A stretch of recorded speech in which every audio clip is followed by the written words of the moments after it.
नमस्कार, मैं हूं संदीप चौधरी।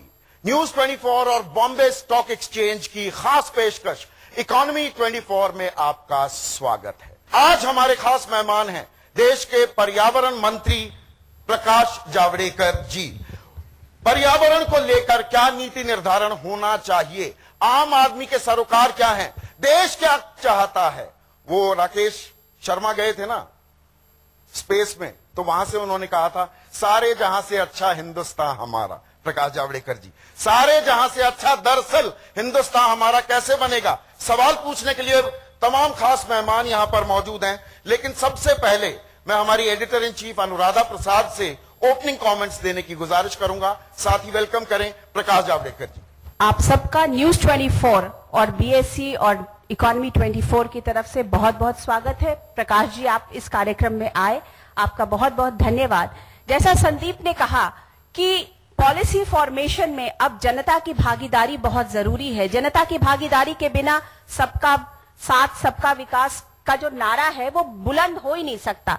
इसके साथ साथ जो पूरा जो कॉर्पोरेट वर्ल्ड है, आज इंडियन इकोनॉमी जो है पिछले 3 साल से पॉलिसी पैरालिसिस की बात करती रही है। उस पॉलिसी पैरालिसिस के में एक बहुत ही इंपॉर्टेंट और अहम मुद्दा था, वो था एनवायरनमेंट का मुद्दा, क्योंकि लोगों को क्लियरेंसेस नहीं मिल रहे थे लोगों की, और जिसके कारण इकोनॉमी जो थी वो कहीं ना कहीं ठप सी होती जा रही थी। आज इस सरकार को सबसे ज्यादा कॉर्पोरेट इंडिया का सपोर्ट है। पूरा कॉर्पोरेट इंडिया, देश का ही नहीं विदेश का भी, पूरी जो दुनिया है वो इस सरकार के ऊपर उसकी नजर है कि वो कैसा बजट पेश कर रही है। इस सब का दारोमदार आपके ऊपर है। तो आपका मैं यहाँ पर तहे दिल से शुक्रिया अदा करती हूँ कि आप इस कार्यक्रम में आए कि वो कैसा बजट पेश कर रही है। इस सब का दारोमदार आपके ऊपर है। तो आपका मैं यहाँ पर तहे दिल से शुक्रिया अदा करती हूँ कि आप इस कार्यक्रम में आए और आगे बताएंगे इस सरकार की मन की बात, कि ये सरकार अपने मन की बात किस तरीके से पेश कर रही है, कैसा उसका एजेंडा होने वाला है और कैसी उसकी नीतियां होने वाली हैं। तो over to you. Rakesh Sharma को दिखा सारे जहां से अच्छा हिंदुस्तान हमारा।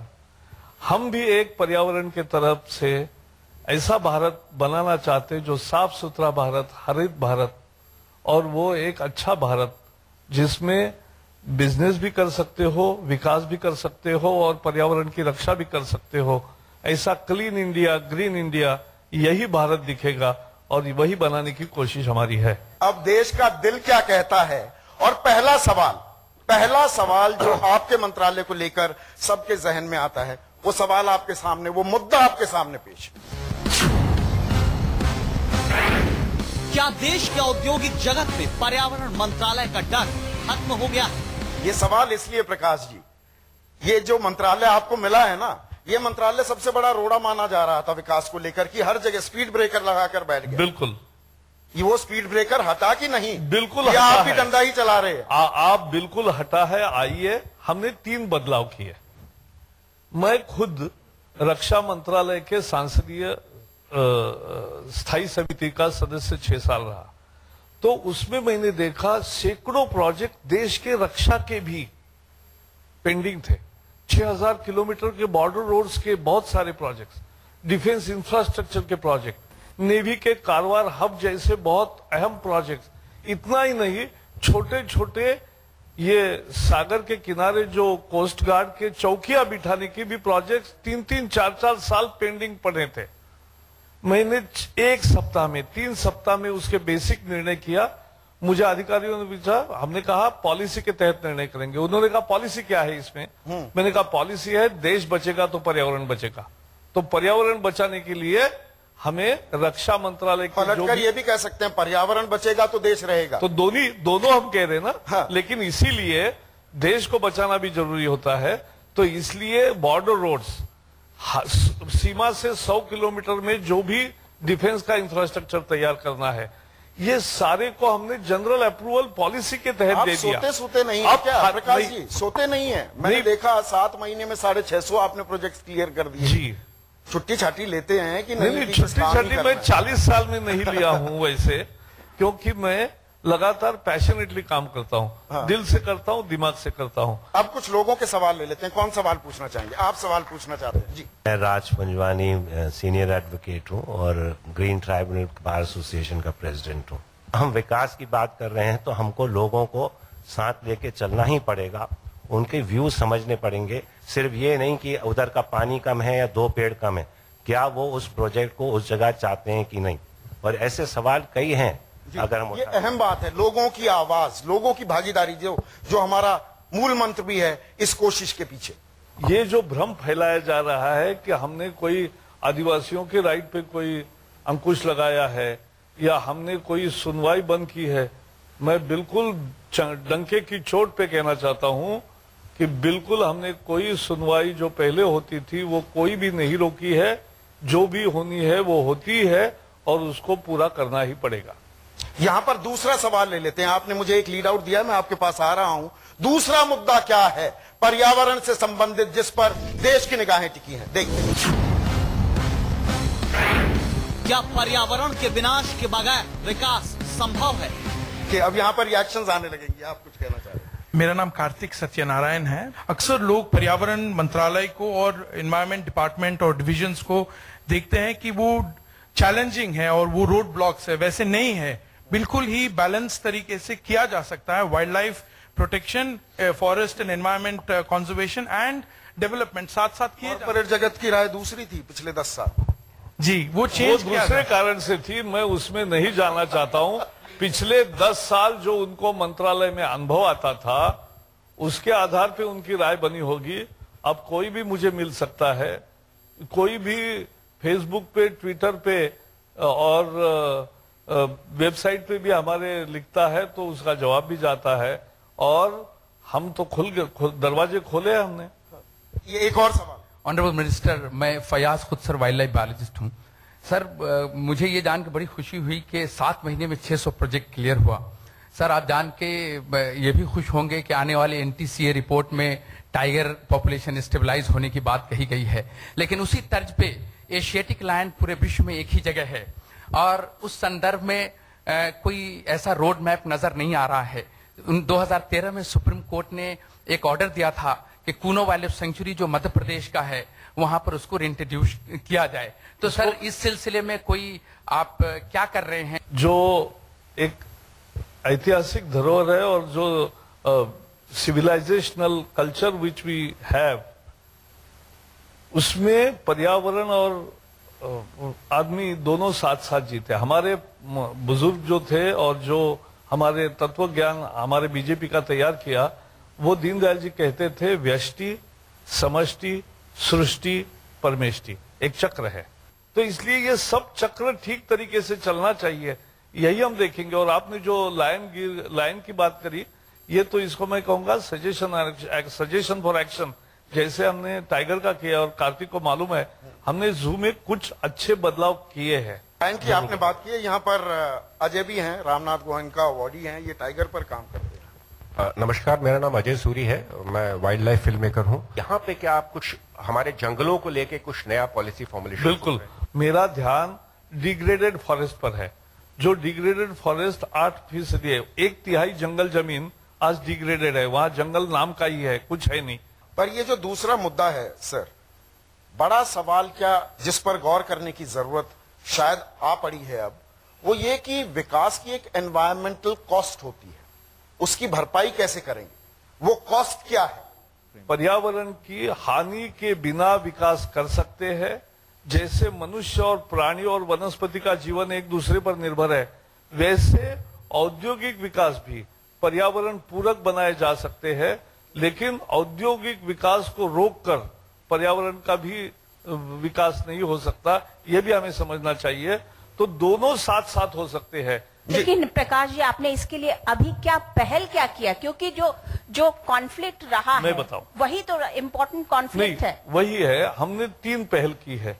पहली पहल ये की है कि एनवायरमेंट की रक्षा के जो भी कंडीशंस है, पहले प्रोजेक्ट प्रोपोनेंट ये कहते थे कि कुछ भी कंडीशन डालो, क्योंकि उनको लगता था कि इसका कोई मॉनिटरिंग करेगा नहीं। लेकिन अब हमने सारा जोर 2015 एनवायरमेंट मिनिस्ट्री के लिए एनफोर्समेंट का, कंप्लायंस का सबसे बड़ा रहेगा। खबर तो ये है, सूत्र बताते हैं आपके मंत्रालय के, कि आप इंस्पेक्टर राज खत्म करना चाहते हैं और गुड फेथ पर बड़ी तवज्जो देने वाले हैं। नहीं, गुड फेथ का वो एक सजेशन है TSR सुब्रमण्यम का। हम तो 24/7 मॉनिटरिंग डिवाइसेस टेक्नोलॉजी के सहारे हम 24/7 मॉनिटर करेंगे। हमारे कंप्यूटर में आपको दिखाएंगे कि किस उद्योग से कितना प्रदूषण हो रहा है। बात सुनकर ये बड़े उतावले हो रहे हैं, सवाल पूछना। मैं जयंत घोषाल, आनंद पत्रिका का एडिटर है। जो एक्चुअली ये जो चर्चा हो रहा है इसी के साथ सप्लीमेंट्री सवाल है। देखिए, वाराणसी में इंडस्ट्री कहते हैं कि जो कार्बन एमिशन है, जो नेचुरल जो पॉल्यूटेंट्स हैं, अगर वो अब बंद नहीं कर सकते इंडस्ट्री के लिए, वो जैसे जो ग्लोबल वार्मिंग के इशू में भी जो इंडिया कहते हैं कि हमारा अभी तक डेवलपिंग कंट्री में इंडस्ट्रियल जो पॉल्यूशन वो जमीनी हकीकत है। आप वो इंडस्ट्रियलाइज्ड हो जाने के बाद आप क्लाइमेट के लिए आप इतना चिंतित है। हमारे देश में, थर्ड वर्ल्ड में अभी तक वो सिचुएशन हुआ नहीं। तो इंडस्ट्रियलाइजेशन को जो नेचुरल एमिशन है और दूसरी तरफ आपका जो एनवायरनमेंट के लिए जो अभी जागरूकता है, इसमें आप बैलेंस की बात कर रहे हैं, लेकिन ये क्या जमीनी हकीकत नहीं है कि ये बिल्कुल एक डी इंडस्ट्रियलाइजेशन की संभावना रह जाती है? बिल्कुल नहीं होगी। देखो, एक अच्छा प्रयोग, हम कैरेट और स्टिक दोनों का उपयोग कर रहे हैं। हमने 64 उद्योग बंद किए कि जो प्रदूषण के मात्रा को उल्लंघन करते हुए नदी में पानी, गंगा में पानी बहा रहे थे। परिणाम क्या हुआ? 3 महीने में 56 उद्योगों ने अपने अच्छे संयंत्र बिठाए, अपने पानी की क्वालिटी सुधरी। अच्छी बात है, तो उनको फिर से शुरू हो गए। और ऐसे में ये एक पॉजिटिव कंट्रीब्यूशन, एक कदम, एक राह दिख रही है। तीसरा अहम मुद्दा क्या है लोगों के दिल में? ये दिल की बात हो रही है। देखिए, क्या जलवायु परिवर्तन और गरीबी से एक साथ लड़ना मुमकिन है? हम क्लाइमेट चेंज को लेकर कितने गंभीर हैं, या इस लड़ाई में कहीं हम अलग थलग तो नहीं पड़ जाएंगे कि अमेरिका, चीन ये अपना हाथ मिला लें और हम उनकी बात ना मान पाए, या वो अपनी बात मनवाने पर आमादा हो जाए? नहीं, एक तो पहले तो जलवायु परिवर्तन जो हो रहा है वो सच है, वो विज्ञान है। और इसलिए कुछ लोग ऐसे आज भी है दुनिया में, अमेरिका में भी है, यूरोप में भी है, जो कहते हैं कि ये तो कुछ है नहीं, 10,000 की विंडो, अगर 10,000 साल की विंडो देखो तो पृथ्वी का कोई एक रोटेशन होता है, कोई मोमेंटम होता है, उसके कारण ऐसी चीजें होती रहती है। लेकिन हम अलग मानते हैं। हम मानते हैं, आज मैं देहात में कुएं का पानी पी सकता था, रोज निकालता था, आज पी नहीं सकते हो, क्योंकि एक CAG का बड़ा अच्छा रिपोर्ट आया।